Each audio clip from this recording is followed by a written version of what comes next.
जंगल में टुनटुनी चिड़िया अपनी बेटी सुनहरी के साथ रहती थी। टुनटुनी चिड़िया ने लीची के पेड़ लगाए थे, जिसे बेचकर वो अपना घर चलाती थी। एक दिन जब सुंदरी कौवी जंगल में भोजन की तलाश कर रही थी, तभी उसने टुनटुनी के लीची के पेड़ को देखा। उसको देखकर उसके मन में लालच आ गया। अरे बाप रे, टुनटुनी चिड़िया की लीची तो पक गई है। अच्छी खुशबू भी आ रही है। आसपास टुनटुनी चिड़िया भी नहीं है। आज तो मैं पेट भरकर लीची खाऊंगी, बड़ा मजा आएगा।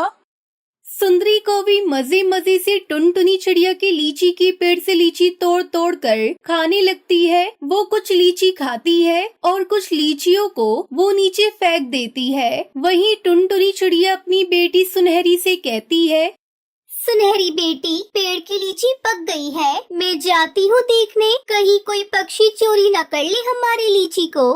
तभी टुनटुनी चिड़िया को सुंदरी कौवी दूर से ही दिख जाती है।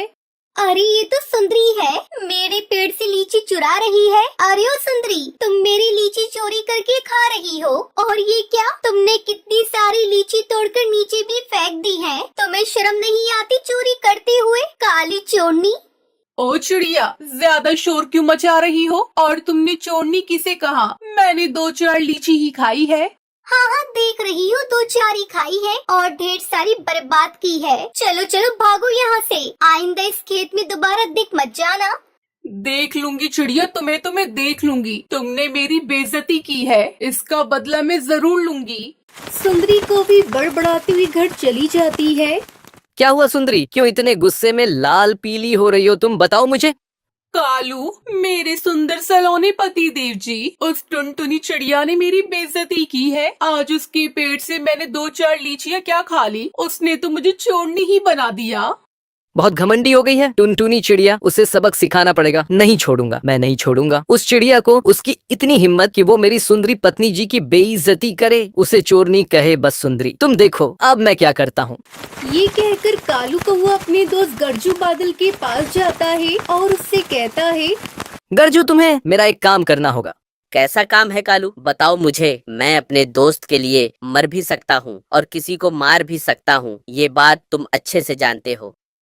नहीं दोस्त, गरजू, बादल मरने और मारने की कोई जरूरत नहीं है। बस तुम उस टुनटुनी चिड़िया के लीची के पेड़ पर बारिश कर दो, जिससे उसका नुकसान हो जाए। उसने आज तुम्हारी सुंदरी भाभी की बहुत बेइज्जती की है। दोस्त कालू, बस इतना छोटा सा काम। मैं अभी पानी पीकर आता हूँ और उस टुनटुनी चिड़िया के पेड़ पर बारिश करके सारी लीचियाँ बर्बाद कर देता हूँ। ये कहकर गरजू बादल पानी पीने चला जाता है और कालू कौवा अपने घर चला गया। थोड़ी देर बाद तेज बारिश होने लगी, जिसकी वजह से टुनटुनी चिड़िया की पेड़ की पकी पकी लीची टूटकर जमीन पर नीचे गिर रही थी। ये नजारा देखकर सुनहरी चिड़िया अपनी माँ से कहती है, मम्मा, बिन मौसम ये बरसात कैसे होने लगी अचानक से? लगता है बेटा कोई बादल रास्ता भटक कर हमारी तरफ आ गया होगा। बारिश रुकी तो मैं जाकर लीची को देख कर आऊँ। मम्मा, मैं भी चलूंगी आपके साथ। थोड़ी देर बाद बारिश रुक जाती है। टुनटुनी चिड़िया अपनी बेटी सुनहरी के साथ लीची के पेड़ को देखने जाती है और अपने खेत का नजारा देखकर उसके होश उड़ जाते हैं। हे भगवान, ये क्या हो गया? आधी लीची तो टूटकर नीचे गिर गई। हमारा बहुत बड़ा नुकसान हो गया सुनहरी। हम ये लीची इकट्ठा करके पक्षियों में बांट देंगे, क्योंकि ये बाजार में बेचने लायक नहीं है बेटा। उधर गरजू बादल बारिश करके अपने घर पहुंचता है। मम्मा पापा, मैं बहुत थक गया हूँ, आराम करने जा रहा हूँ। अरे गरजू बेटा, तू कहाँ से आ रहा है जो थक गया? मैं बारिश करने गया था। टुनटुनी चिड़िया के बाग में बारिश करके आया हूँ। उसने मेरे दोस्त की पत्नी की बेइज्जती की थी, मैं उसका बदला लेने गया था। अरे नालायक, तेरा एक ही तो दोस्त है। कालू उस नालायक के लिए टुनटुनी चिड़िया का नुकसान कर दिया। शायद इसीलिए वो चिड़िया रो रही थी। जब मैं पास वाले जंगल में बारिश करके वापस आ रहा था तो देखा टुनटुनी चिड़िया अपने लीची के बाग में बैठी रो रही थी। गरजू बेटा, यह तुमने अच्छा नहीं किया। एक गरीब चिड़िया का नुकसान करके ये गलत बात है। पापा मम्मा, मुझे माफ कर दे। मुझे नहीं पता था कि चिड़िया आंटी का इतना बड़ा नुकसान हो जाएगा। मुझे माफ कर दे पापा। गरजू बेटा, आगे से ध्यान रखना। जब भी बरसना, जहाँ जरूरत हो वहीं बरसना। बेमतलब किसी को परेशान मत करना। टुनटुनी चिड़िया अपने घर में उदास बैठी थी। मम्मा, अगर फिर से बारिश हो गई तो सारी बची हुई लीची खराब हो जाएंगी, फिर हम क्या बेचेंगे?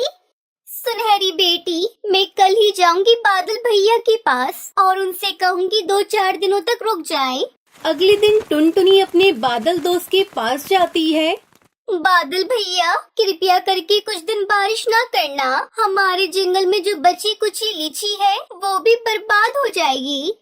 चिड़िया बहन, मुझे माफ कर दे। मेरे बेटे की वजह से आपका इतना बड़ा नुकसान हो गया। मेरे बेटे को कालू कौवे ने भड़काया था। मैंने अपने बेटे गरजू को समझा दिया है। अब वो दोबारा ऐसा नहीं करेगा। आप खुशी खुशी घर जाइए। अगले कुछ दिनों तक आपके जंगल में बारिश नहीं होगी।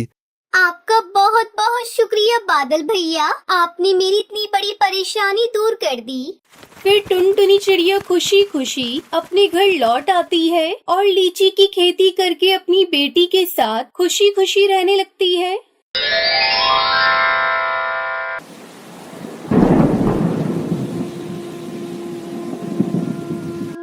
केरला के जंगल में टुनटुनी चिड़िया अपने पति बंटी कबूतर और बेटी पिंकी और एक बेटे गोलू के साथ जंगल में रहती थी। टुनटुनी चिड़िया बंटी कबूतर खेती करके अपना गुजारा करते थे। बंटी कबूतर अपने खेत में हर प्रकार की सब्जियां और फसल उगाया करता था और उन्हें शहर की मंडी में अच्छे दामों पर बेच देता था। अजी सुनते हो जी, इस बार धान की फसल तो बहुत अच्छी हुई है। जल्द से जल्द इसे शहर ले जाकर बेच दो। बारिश का क्या भरोसा, बिन मौसम भी बारिश होने लगती है। तुम ठीक कहती हो। जल्द ही मैं अपनी फसल को ले जाकर शहर की मंडी में बेच दूंगा। तुम चिंता मत करो, बस बच्चों पर ध्यान दो। तब तक आप लोग कमेंट पे बताएं 39 + 25 कितने होते हैं। और उसका पति धान की फसल काट कर खेत में ही छोड़ देता है और खाली खेत में सब्जियों की बुआई करने लगता है। इसी तरह कुछ दिन गुजर जाते हैं। एक दिन गांव का कालू किसान उनके पास आता है। बंटी, अरे ओ बंटी, कहाँ हो भाई? जल्दी घोंसले से बाहर आओ, मुझे तुमसे जरूरी बात करनी है। क्या बात है कालू भाई? कौन सा जरूरी काम है? बताओ, मैं उसे पूरा करने की कोशिश करूंगा। बंटी भाई, बस आपसे यही कहना था, अपनी फसल के साथ मेरी भी फसल शहर में बेच देना। ठीक है कालू भाई, मैं 1-2 दिन में अपनी फसल बेचने जाऊंगा तो तुम्हारी भी फसल बेच दूंगा। कालू को वो वहाँ से जाने लगता है। तभी टुनटुनी वहाँ आ जाती है और कालू से कहती है, अरे कालू भैया बैठिए, मैं अभी आपको ठंडा ठंडा तरबूज का शरबत पिलाती हूँ। गर्मी बहुत है। नहीं बहन, फिर कभी आकर शरबत पीऊंगा। ऐसा कहकर कालू किसान वहाँ से चला जाता है। रात को जब सभी सो रहे थे तभी अचानक बिजली कड़कने लगती है और बारिश शुरू हो जाती है। अब क्या होगा जी? हमारी सारी फसल खेत में पड़ी है, सब भीग जाएगी। अरे पगली, तू चिंता मत कर, अभी बारिश रुक जाएगी। देख, बादल जा रहे हैं। दोनों पति पत्नी काफी देर तक बारिश रुकने का इंतजार करते हैं, लेकिन बारिश होती ही जा रही थी। रात भर जोरों से बारिश होती रही। सुबह जब बारिश रुकी तो बंटी कबूतर टुनटुनी चिड़िया अपने खेत पर जाते हैं। वहाँ का नजारा देखकर दोनों पति पत्नी जोर जोर से रोने लगते हैं। सारे खेत में पानी भर गया था और उनकी फसल पूरी तरह से पानी में डूब चुकी थी। हे भगवान, ये तूने क्या कर डाला? सारी फसल बर्बाद हो गई। पता नहीं हमारी फसल को किसकी नजर लग गई।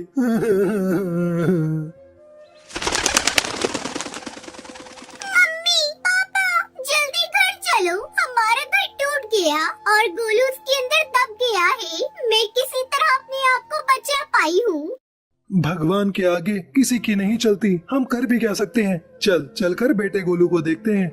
तीनों जब तक घर पहुँचते हैं तो उनका बेटा गोलू भगवान को प्यारा हो गया था। हे भगवान, ये सारी आपदा तुझे हमें ही देनी थी। एक तो हमारी सारी फसल तूने खराब कर दी और ऊपर से मेरा बच्चा मुझसे छीन लिया। ऐसा क्यों किया भगवान? मेरा बेटा गोलू। बंटी कबूतर टुनटुनी को चुप कराता है और वही पत्थर के किनारे कुछ लकड़ियाँ जलाकर आग जलाता है और कुछ दिन बारिश के मौसम में वही गुजारते हैं। फिर कुछ दिनों में जंगल का पानी उतर जाता है। टुनटुनी चिड़िया अपनी कलेजी पे पत्थर रखकर फिर से अपना नया घोंसला एक डाल पर बनाती है और अपनी बेटी की गम को भूलकर किसी तरह अपने परिवार के साथ रहने की कोशिश करने लगती है।